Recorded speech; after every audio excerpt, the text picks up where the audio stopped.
បាទសួស្តីបងប្អូននេះគឺសម្ភារៈលម៉ើបាទមួយឈុតមានទាំងអស់បាទមានទាំងថង់ខ្ចប់ផ្កានេះថង់ខ្ចប់ផ្កាបាទថង់ខ្ចប់ផ្កាបាទថង់ច្រកផ្លែផ្កាយើងបានមួយខែជាងហើយជាងច្រកផ្លែបាទផ្លែហើយនឹងស្បៃបាទស្បៃបាទបងប្អូនយកឲ្យមើលយកទៅលក់បន្តធូរថ្លៃ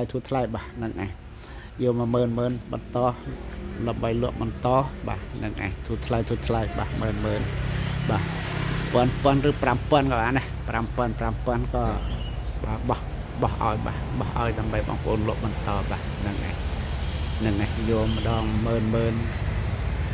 1000បាទ5000ឡើងបាទលក់បោះដុំឲ្យធូរថ្លៃបាទហ្នឹងឯងបងប្អូន